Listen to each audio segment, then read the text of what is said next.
Nous sommes en audience publique, Monsieur le Président.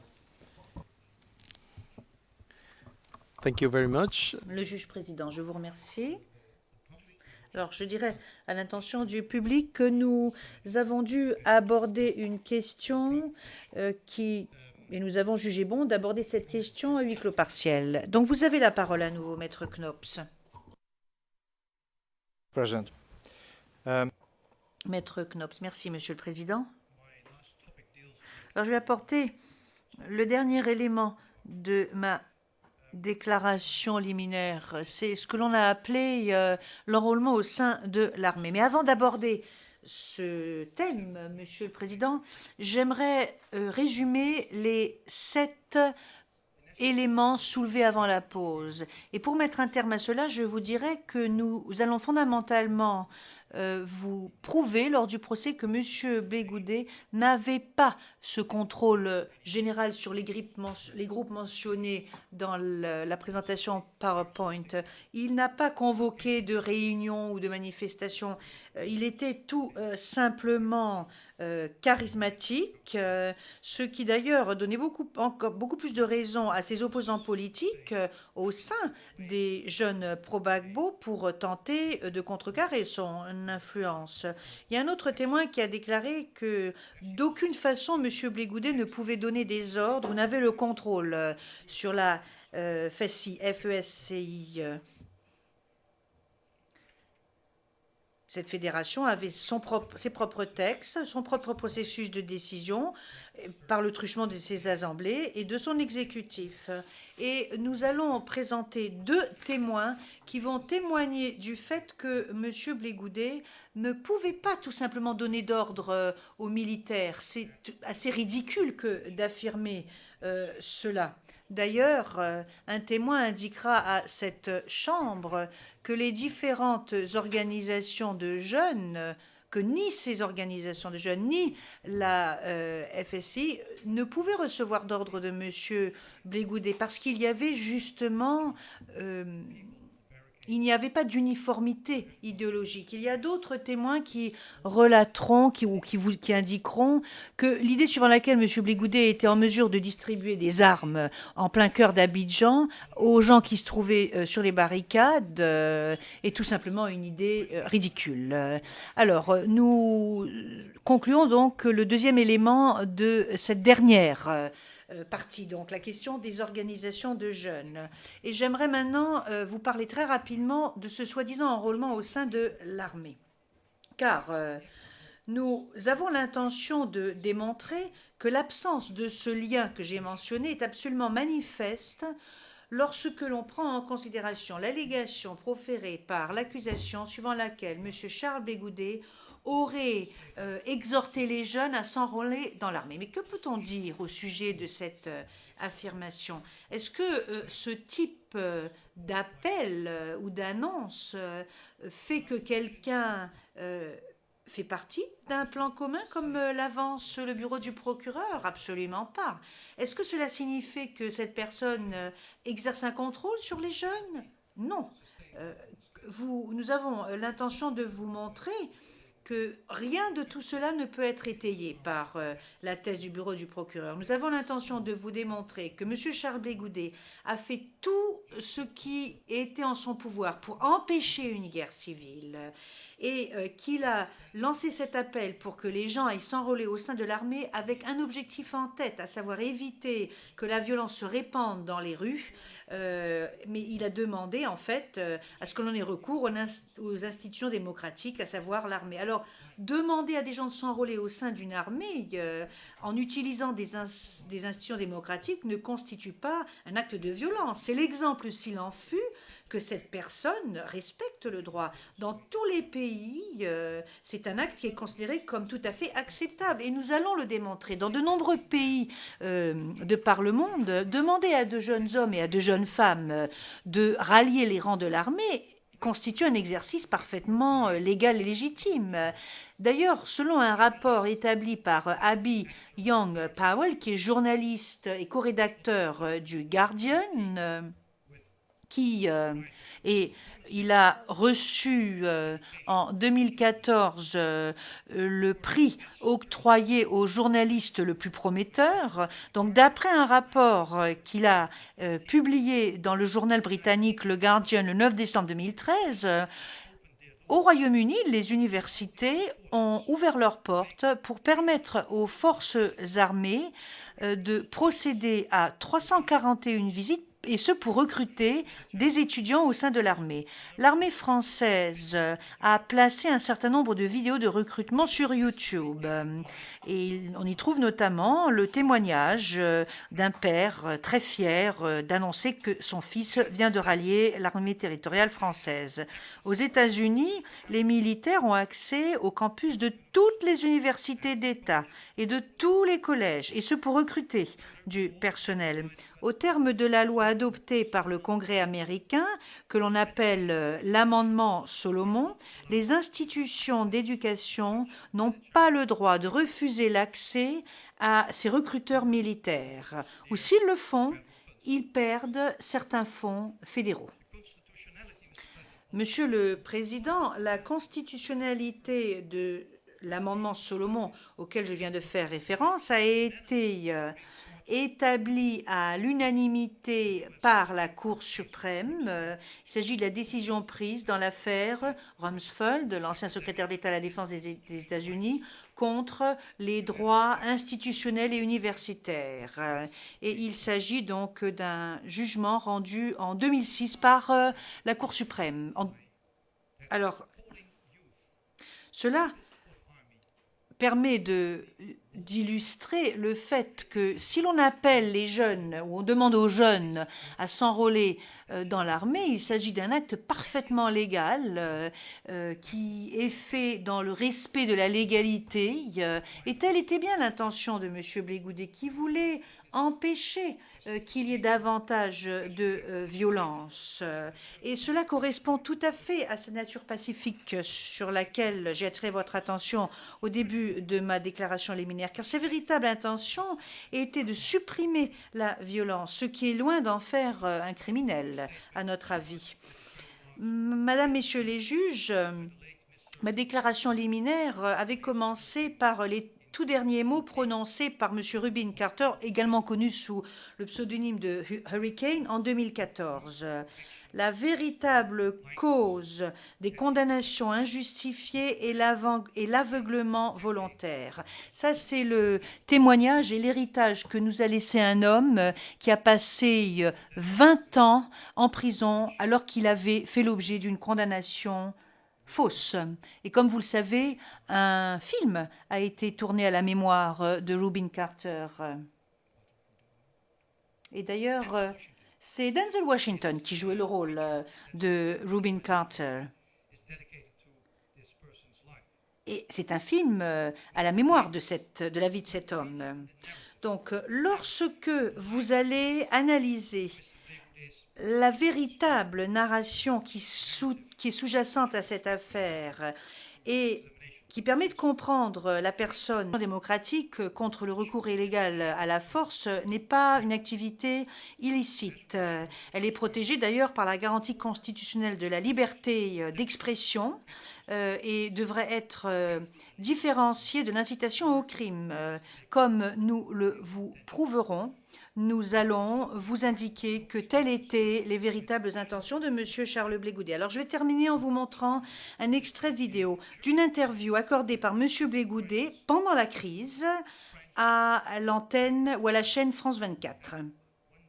Et lorsque vous allez analyser cet extrait vidéo, vous vous rendrez compte que cet extrait vidéo lamine et sape la thèse de l'accusation, et ce dans tous ses aspects. Donc vous allez voir cet extrait qui va durer 2 minutes 37 secondes, ou 2 minutes 34 secondes plus précisément. Il s'agit d'éléments à décharge, je le répète. Donc c'est une interview de M. Blé-Goudet le 4 janvier 2011, donc en pleine crise post-électorale, et cela juste après le départ de la délégation africaine de la Côte d'Ivoire. Et vous verrez que M. Blé-Goudet indique que le dialogue est la seule solution à la crise en Côte d'Ivoire. Et vous verrez qu'il dit la discussion doit se poursuivre, même si M. Ouattara, à l'époque, indiquait que le temps des pourparlers était terminé.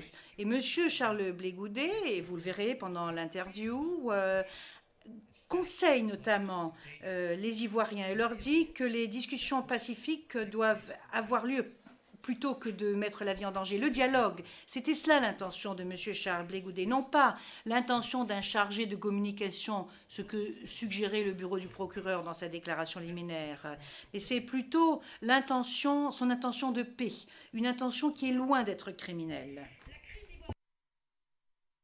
Affirme aujourd'hui Goodluck Jonathan, le président de la CEDEAO, qui s'est donc entretenu avec les médiateurs présents à Abidjan hier. Cette deuxième médiation n'a donc rien donné, vous pouvez me le confirmer? Oh, écoutez, madame, M. Goodluck Jonathan l'a dit avec le Premier ministre kenyan et il continue les négociations. Il a dit hier, en substance, et je cite, les discussions continuent. On ne peut donc pas dire que les discussions n'ont rien donné, d'autant plus qu'elles continuent.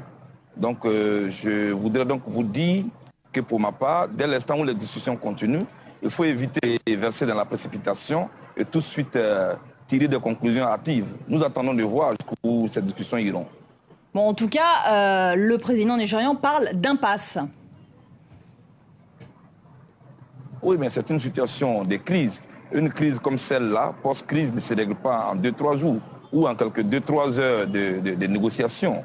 Il faut dire que le fait que l'on ait quitté des positions tranchées et que maintenant, l'on s'en sert pour discuter, il y a une évolution. Donc, il faut éviter tant tout de suite des conclusions hâtives. En tout cas, le camp de Ouattara est assez clair, formel. Pour lui, les discussions sont terminées.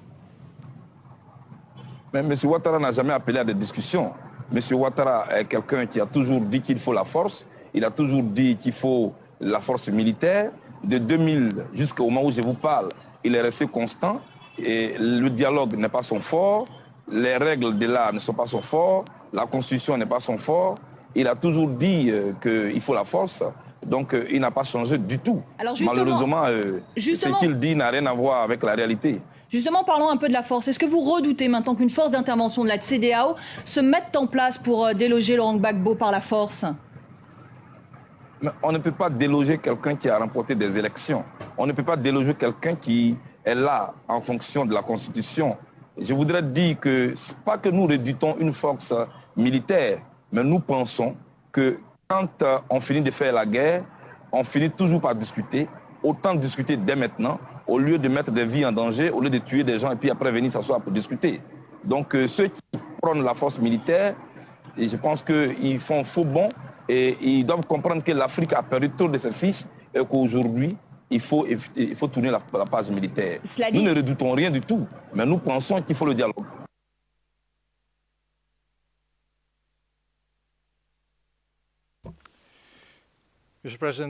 Monsieur le Président, vous venez de voir Monsieur Blé Goudet. Monsieur Blé Goudet tel qu'il est, non pas en tant que général de la rue, Monsieur Blé Goudet non pas avec un uniforme carnavalesque, mais Monsieur Blé Goudet tel qu'il est, à savoir un homme qui demande le dialogue. C'était sa mission que de tourner la page militaire, et c'est ce que nous avons l'intention de prouver lors de ce procès. Mon collègue maître Claver Hendry va maintenant présenter ses arguments à la Chambre.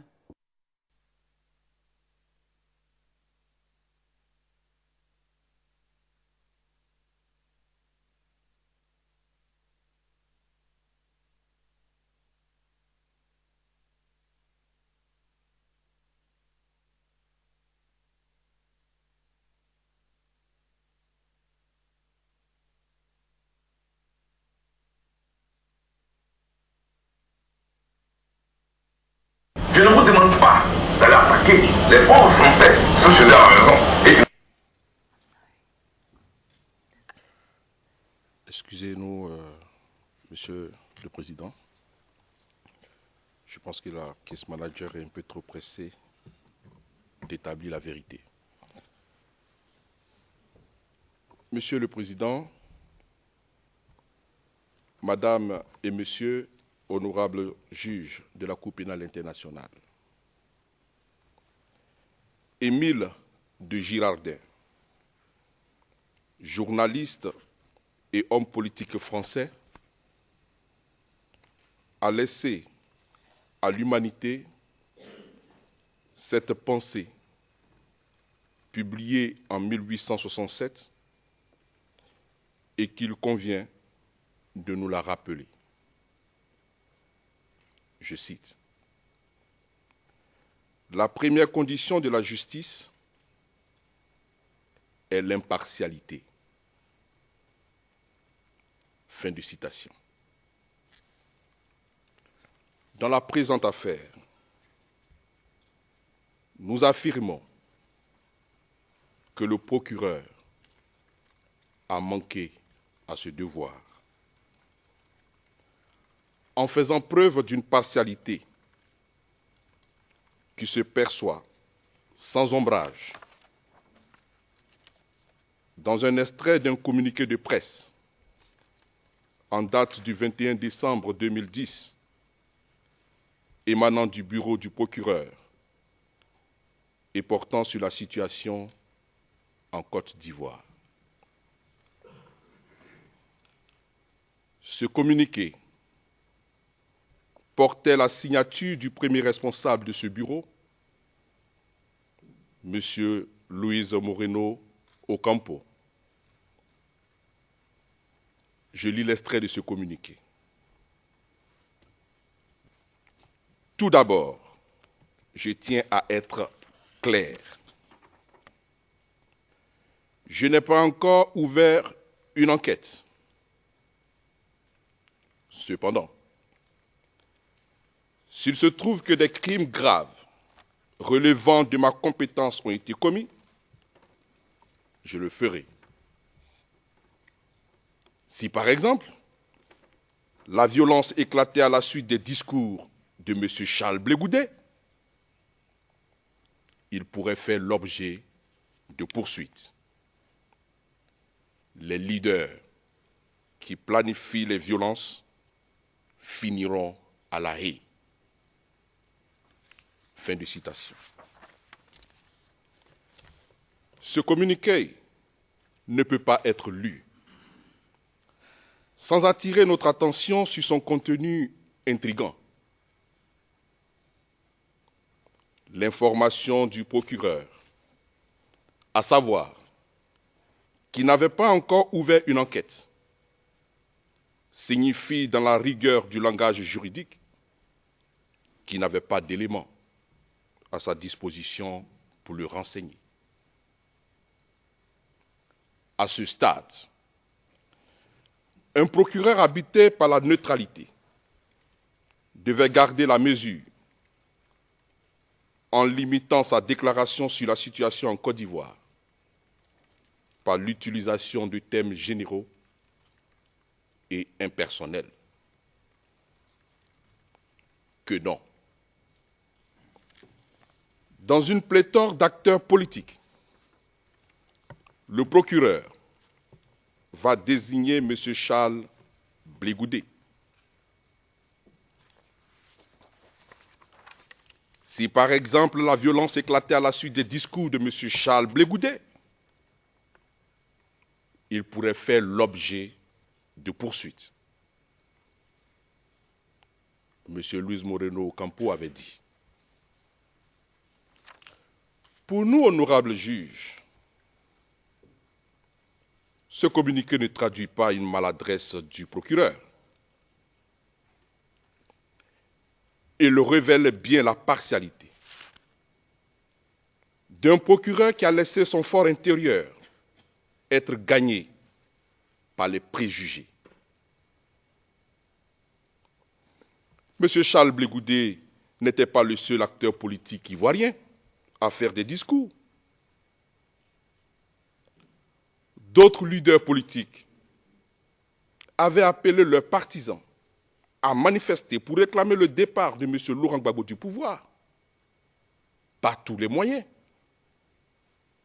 Et ce, quelques jours avant que le communiqué du procureur ne soit rendu public. Et il le savait. Pourquoi le procureur n'a pas cité ces autres personnalités politiques? Pourquoi le procureur n'a désigné que M. Charles Blé Goudet, alors même qu'il n'avait pas encore ouvert d'enquête sur la Côte d'Ivoire? La réponse est évidente. Le procureur l'avait déjà choisi avant de mener la poindre enquête. Si enquête sérieuse il y a eu. Dès lors, que lui restait-il à faire pour le faire comparaître par devant votre auguste cour? Se mettre à la tâche de ce que le politologue et écrivain français Pierre Conessa appelle la fabrication de l'ennemi. Comment faire de M. Charles Blé Goudet un ennemi de l'humanité et vous le présenter sous les traits d'un homme détestable? Voici la ligne qui va gouverner l'enquête du procureur. Enquêter en vue d'attester des préjugés. Cela équivaut à mener des enquêtes avec une présomption de culpabilité, là où les grands principes du droit criminel prescrivent la présomption d'innocence.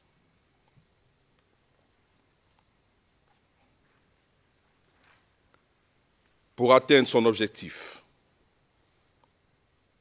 et vous entendre condamner M. Charles Blé Goudet pour crime contre l'humanité,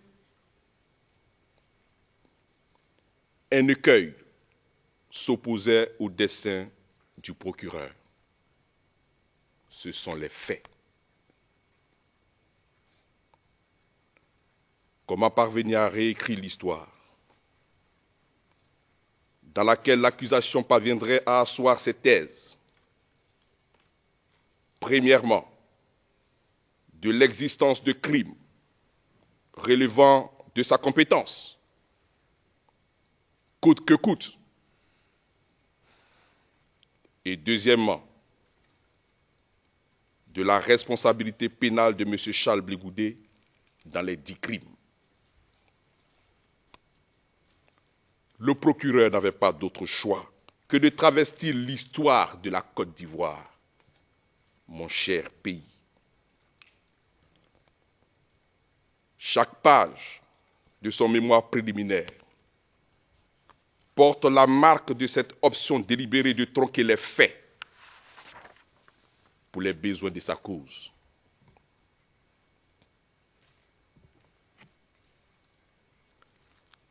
Cela revient concrètement à avoir les yeux proprement fermés sur le contexte de la crise,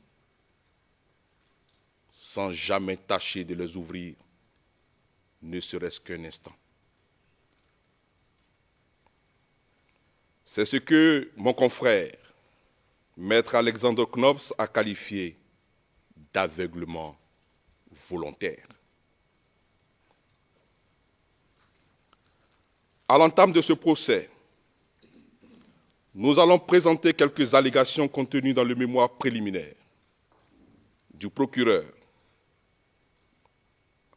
pour vous montrer comment l'accusation a tenté de fabriquer un ennemi à travers une dénaturation des faits.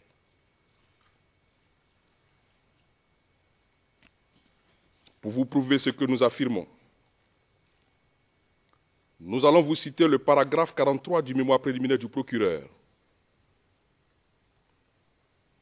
qui se libelle comme suit,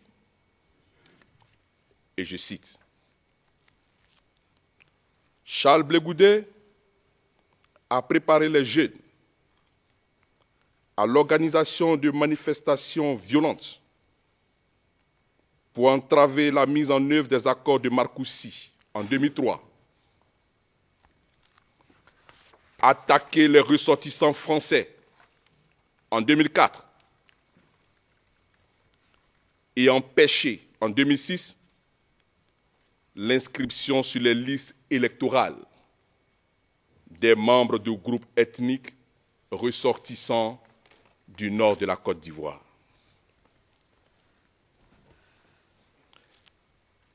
Cette allégation du procureur fait référence à 3 faits qui se sont déroulés au cours de la crise ivoirienne. Il nous faudra au cours de ce procès rétablir les faits que le procureur a délibérément tronqués.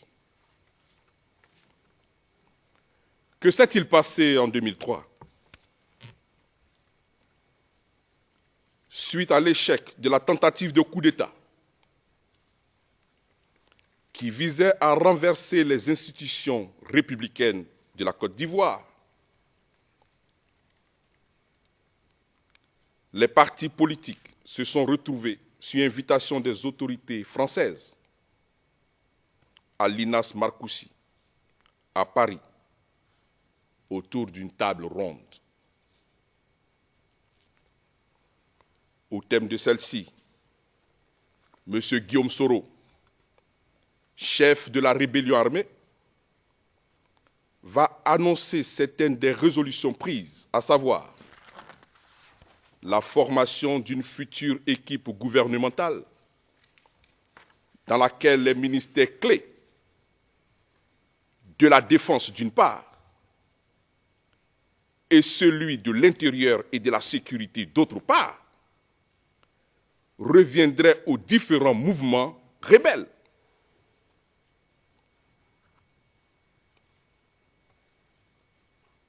Concrètement, comment pouvons-nous interpréter ce point de ces accords? Cela revient à confier la défense et la sécurité du pays et de son président à ceux qui les ont attaqués. Avouons que cette décision heurte à la fois la raison et le droit. La raison d'abord. En ce que cela revient à confier votre sécurité à celui qui a tenté de vous ôter la vie.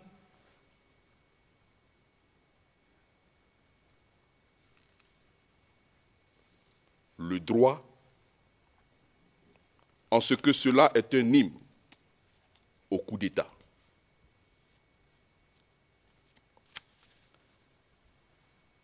Honorable juge, c'est à Marcoussis qu'il a été demandé de ne plus appeler les rebelles comme ils doivent l'être.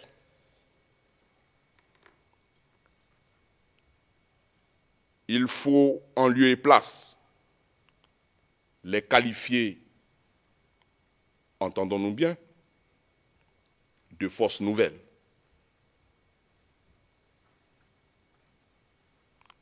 La rébellion devient une nouvelle force politique, acceptée, tolérée et célébrée même. C'est cette information donnée par Guillaume Soro de l'entrée des rebelles dans le gouvernement pour occuper les ministères clés de la défense et de la sécurité qui a provoqué des manifestations de protestation spontanées à travers toute la Côte d'Ivoire. Et cela dès l'annonce de cette information.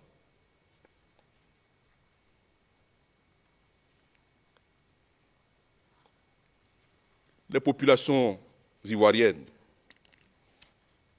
sans avoir eu besoin d'un mot d'ordre de qui que ce soit, ont manifesté pour protester contre des accords qu'elles estimaient elles-mêmes injustes. Le procureur ne croit-il pas que le peuple ivoirien soit assez mature pour apprécier ce qui va à l'encontre de ses intérêts?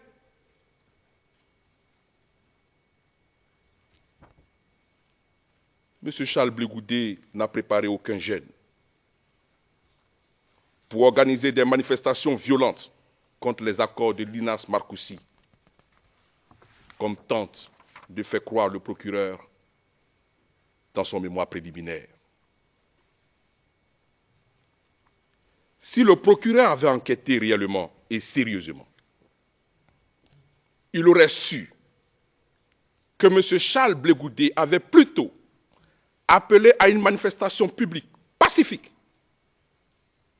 le 1er février 2003 à la place de la République à Abidjan, en présence de tous les médias. Et à cette manifestation, il n'y a eu aucun incident. Au cours de ce procès, nous vous présenterons les images de ce rassemblement public organisé par M. Charles Blé Goudé et qui n'avait absolument rien à voir avec les manifestations spontanées pour protester contre les accords de Linas Marcoussis. Vous verrez, honorable juge, que quelques Français avaient participé à ce rassemblement et certains parmi eux avaient dénoncé ces accords. En alléguant que M. Charles Blé Goudé a préparé les jeunes à organiser des manifestations violentes pour entraver la mise en œuvre des accords de Linas Marcoussis, le procureur déforme les faits.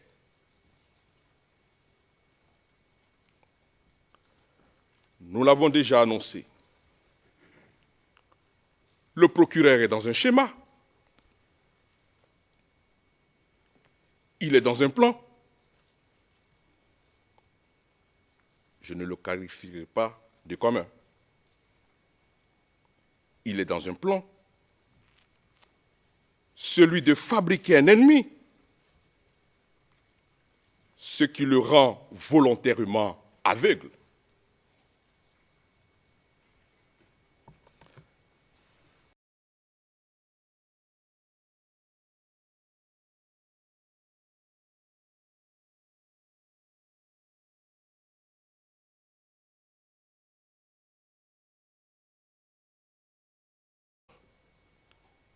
Et portant sur la situation en Côte d'Ivoire. Ce communiqué portait la signature du premier responsable de ce bureau, M. Luis Moreno Ocampo. Je lis l'extrait de ce communiqué.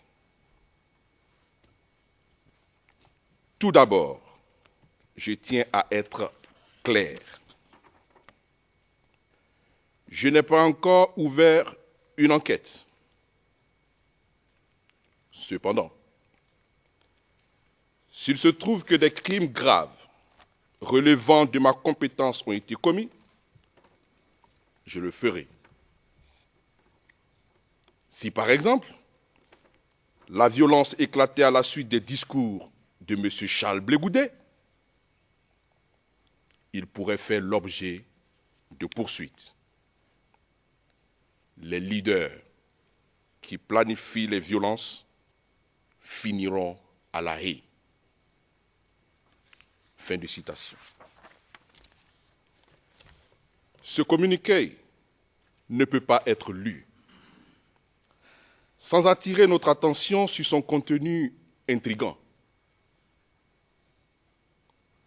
L'information du procureur, à savoir qu'il n'avait pas encore ouvert une enquête, signifie dans la rigueur du langage juridique qu'il n'avait pas d'éléments à sa disposition pour le renseigner. À ce stade, un procureur habité par la neutralité devait garder la mesure en limitant sa déclaration sur la situation en Côte d'Ivoire par l'utilisation de thèmes généraux et impersonnels. Que non. Dans une pléthore d'acteurs politiques, le procureur va désigner M. Charles Blé Goudé. Si par exemple la violence éclatait à la suite des discours de M. Charles Blé Goudé, il pourrait faire l'objet de poursuites. M. Luis Moreno Ocampo avait dit: pour nous, honorables juges, ce communiqué ne traduit pas une maladresse du procureur. Il révèle bien la partialité d'un procureur qui a laissé son fort intérieur être gagné par les préjugés. M. Charles Blé Goudé n'était pas le seul acteur politique ivoirien à faire des discours. D'autres leaders politiques avaient appelé leurs partisans à manifester pour réclamer le départ de M. Laurent Gbagbo du pouvoir par tous les moyens. Et ce, quelques jours avant que le communiqué du procureur ne soit rendu public. Et il le savait. Pourquoi le procureur n'a pas cité ces autres personnalités politiques? Pourquoi le procureur n'a désigné que M. Charles Blé Goudé, alors même qu'il n'avait pas encore ouvert d'enquête sur la Côte d'Ivoire? La réponse est évidente. Le procureur l'avait déjà choisi avant de mener la poindre enquête. Si enquête sérieuse il y a eu. Dès lors, que lui restait-il à faire pour le faire comparaître par devant votre auguste cour?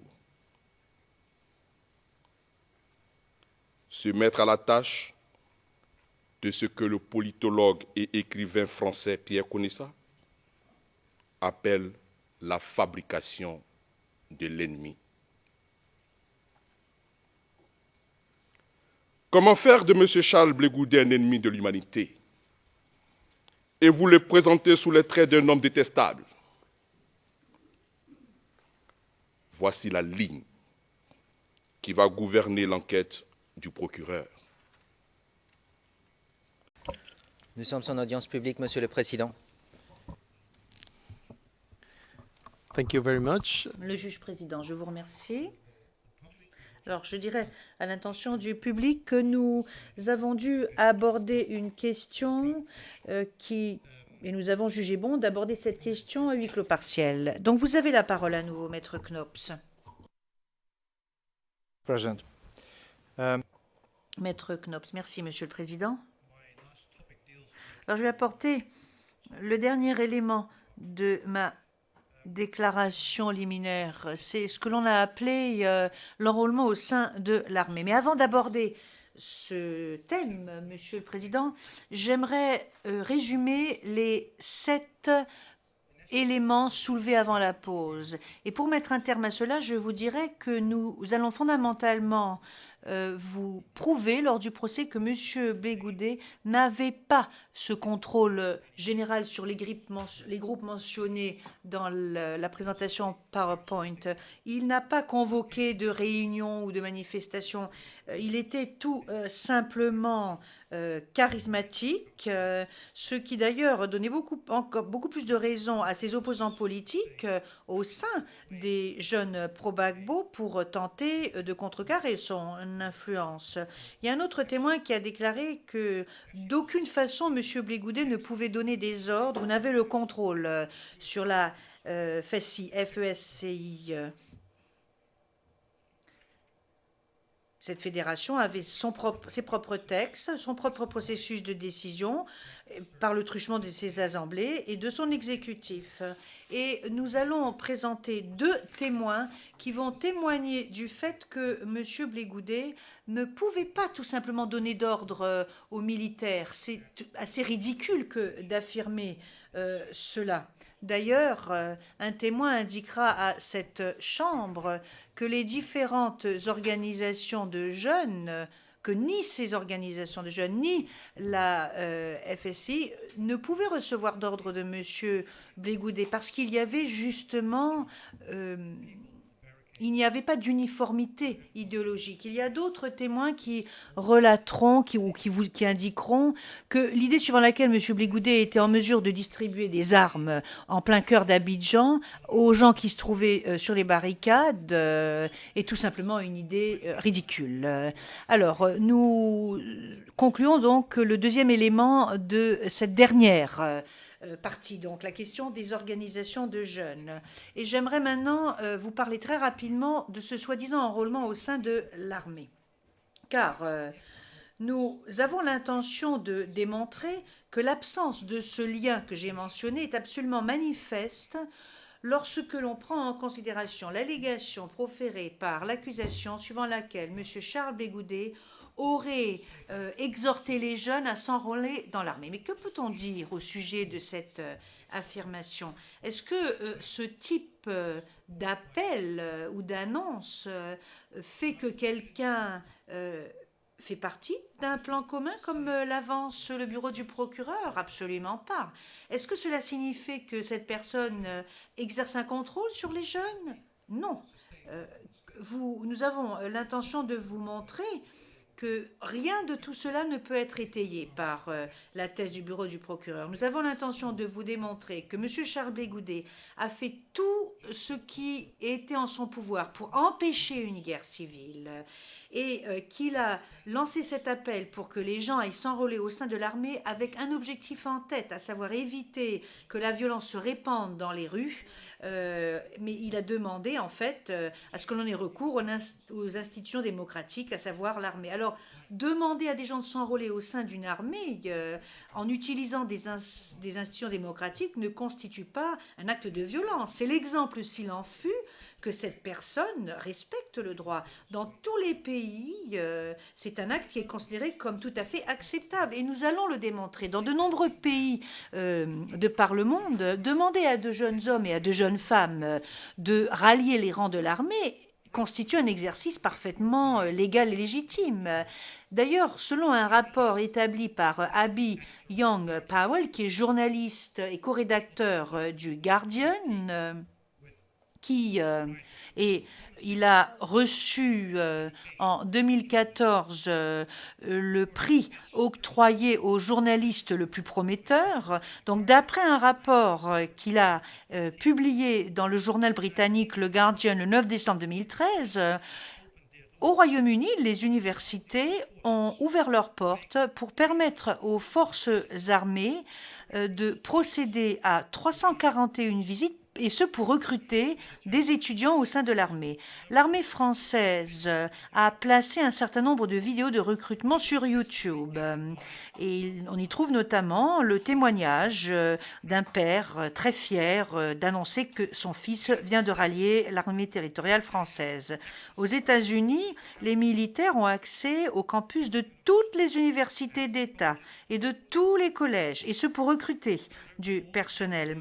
Au terme de la loi adoptée par le Congrès américain, que l'on appelle l'amendement Solomon, les institutions d'éducation n'ont pas le droit de refuser l'accès à ces recruteurs militaires, ou s'ils le font, ils perdent certains fonds fédéraux. Monsieur le Président, la constitutionnalité de l'amendement Solomon auquel je viens de faire référence a été établi à l'unanimité par la Cour suprême. Il s'agit de la décision prise dans l'affaire Rumsfeld, l'ancien secrétaire d'État à la Défense des États-Unis, contre les droits institutionnels et universitaires. Et il s'agit donc d'un jugement rendu en 2006 par la Cour suprême. Alors, cela permet d'illustrer le fait que si l'on appelle les jeunes ou on demande aux jeunes à s'enrôler dans l'armée, il s'agit d'un acte parfaitement légal qui est fait dans le respect de la légalité. Et telle était bien l'intention de M. Blé Goudet, qui voulait empêcher qu'il y ait davantage de violence. Et cela correspond tout à fait à sa nature pacifique sur laquelle j'ai attiré votre attention au début de ma déclaration liminaire, car sa véritable intention était de supprimer la violence, ce qui est loin d'en faire un criminel, à notre avis. Madame, Messieurs les juges, ma déclaration liminaire avait commencé par les tout dernier mot prononcé par M. Rubin Carter, également connu sous le pseudonyme de Hurricane, en 2014. La véritable cause des condamnations injustifiées est l'aveuglement volontaire.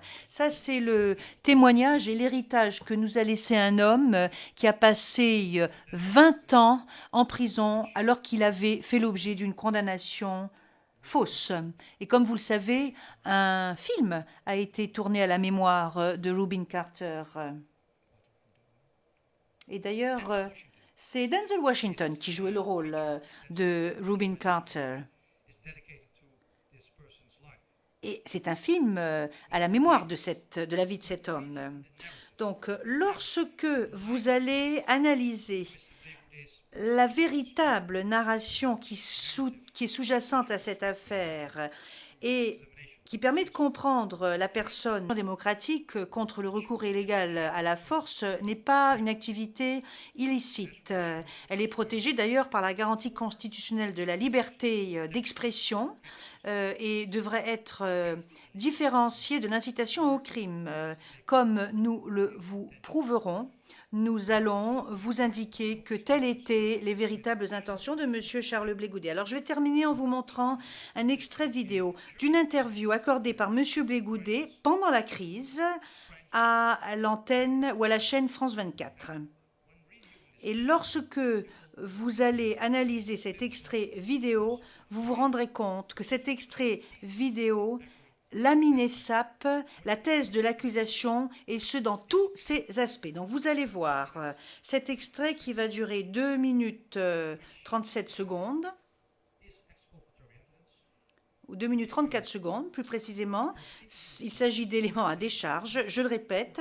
Donc c'est une interview de M. Blé Goudet le 4 janvier 2011, donc en pleine crise post-électorale, et cela juste après le départ de la délégation africaine de la Côte d'Ivoire.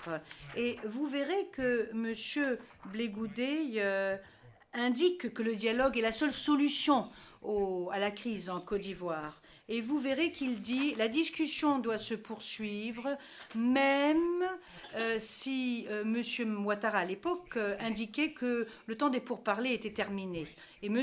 Charles Blé Goudet, et vous le verrez pendant l'interview, conseille notamment les Ivoiriens et leur dit que les discussions pacifiques doivent avoir lieu plutôt que de mettre la vie en danger. Le dialogue, c'était cela l'intention de M. Charles Blé Goudet, non pas l'intention d'un chargé de communication, ce que suggérait le bureau du procureur dans sa déclaration liminaire, mais c'est plutôt son intention de paix, une intention qui est loin d'être criminelle.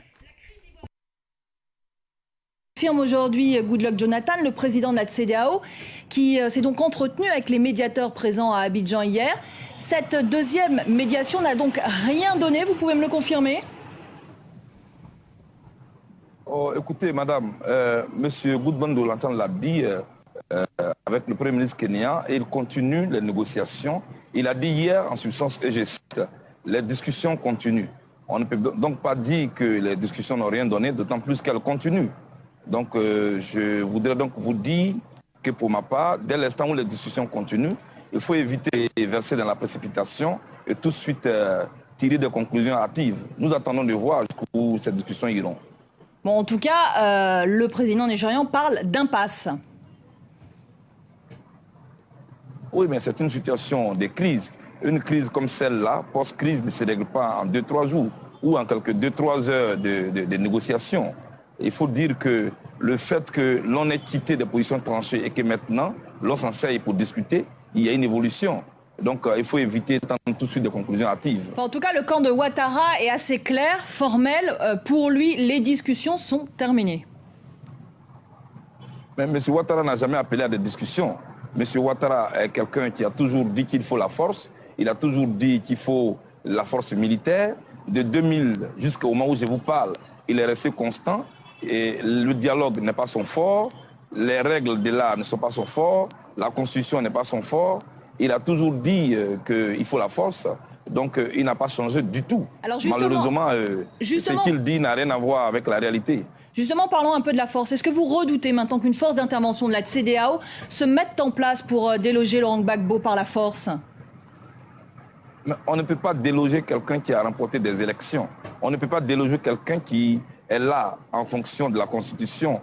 Je voudrais dire que ce n'est pas que nous redoutons une force militaire, mais nous pensons que quand on finit de faire la guerre, on finit toujours par discuter. Autant discuter dès maintenant, au lieu de mettre des vies en danger, au lieu de tuer des gens et puis après venir s'asseoir pour discuter. Donc ceux qui prônent la force militaire, et je pense qu'ils font faux bond et ils doivent comprendre que l'Afrique a perdu trop de ses fils et qu'aujourd'hui, il faut tourner la page militaire. Nous ne redoutons rien du tout, mais nous pensons qu'il faut le dialogue.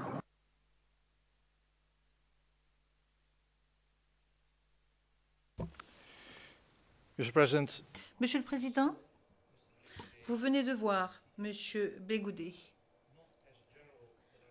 Monsieur Blé Goudet tel qu'il est, non pas en tant que général de la rue, Monsieur Blé Goudet non pas avec un uniforme carnavalesque, mais Monsieur Blé Goudet tel qu'il est, à savoir un homme qui demande le dialogue. C'était sa mission que de tourner la page militaire, et c'est ce que nous avons l'intention de prouver lors de ce procès. Mon collègue, maître Claver-Endry, va maintenant présenter ses arguments à la Chambre.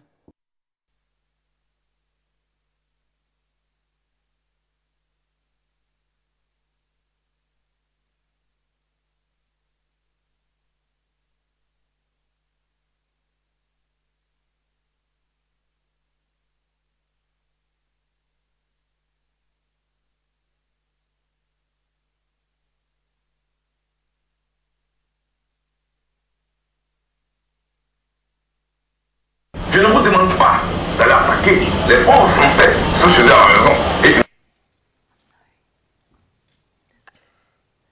Excusez-nous, Monsieur le Président. Je pense que la case manager est un peu trop pressée d'établir la vérité. Monsieur le Président, Madame et Monsieur, honorables juges de la Cour pénale internationale, Émile de Girardin, journaliste et homme politique français, a laissé à l'humanité cette pensée publiée en 1867 et qu'il convient de nous la rappeler. Je cite, « La première condition de la justice est l'impartialité. » Fin de citation. Dans la présente affaire, nous affirmons que le procureur a manqué à ce devoir. En faisant preuve d'une partialité qui se perçoit sans ombrage dans un extrait d'un communiqué de presse en date du 21 décembre 2010 émanant du bureau du procureur, enquêté en vue d'attester des préjugés. Cela équivaut à mener des enquêtes avec une présomption de culpabilité, là où les grands principes du droit criminel prescrivent la présomption d'innocence.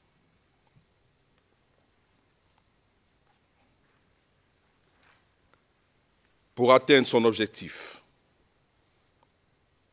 et vous entendre condamner M. Charles Blé Goudé pour crime contre l'humanité, un écueil s'opposait au dessein du procureur. Ce sont les faits. Comment parvenir à réécrire l'histoire dans laquelle l'accusation parviendrait à asseoir ses thèses? Premièrement, de l'existence de crimes relevant de sa compétence,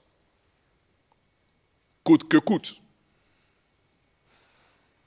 Et deuxièmement, de la responsabilité pénale de M. Charles Blé Goudé dans les 10 crimes. Le procureur n'avait pas d'autre choix que de travestir l'histoire de la Côte d'Ivoire, mon cher pays. Chaque page de son mémoire préliminaire porte la marque de cette option délibérée de tronquer les faits pour les besoins de sa cause.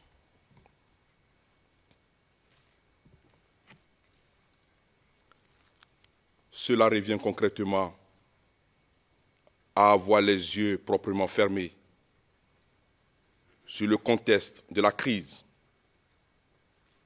sans jamais tâcher de les ouvrir, ne serait-ce qu'un instant.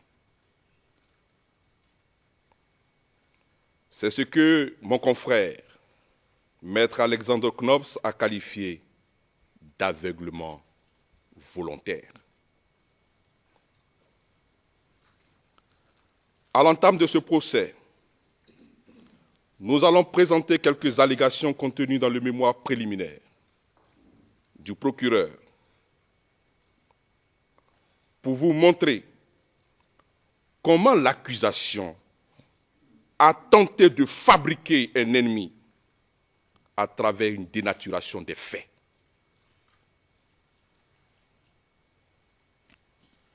Pour vous prouver ce que nous affirmons, nous allons vous citer le paragraphe 43 du mémoire préliminaire du procureur, qui se libelle comme suit, et je cite. Charles Blé Goudé a préparé les jeunes à l'organisation de manifestations violentes pour entraver la mise en œuvre des accords de Marcoussis en 2003, attaquer les ressortissants français en 2004 et empêcher en 2006 l'inscription sur les listes électorales des membres de groupes ethniques ressortissants du nord de la Côte d'Ivoire.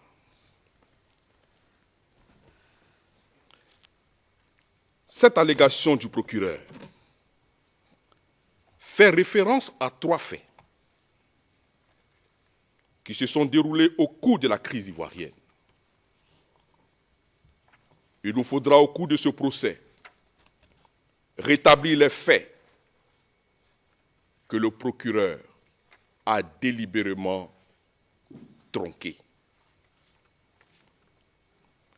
Que s'est-il passé en 2003 ?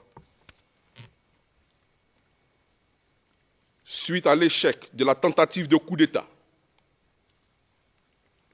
qui visait à renverser les institutions républicaines de la Côte d'Ivoire,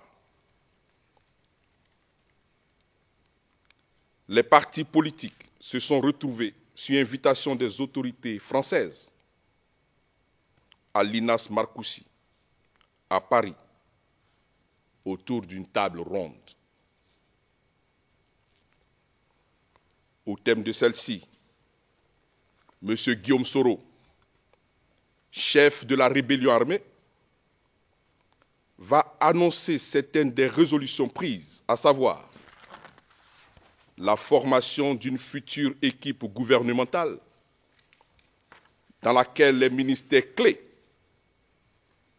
de la Défense d'une part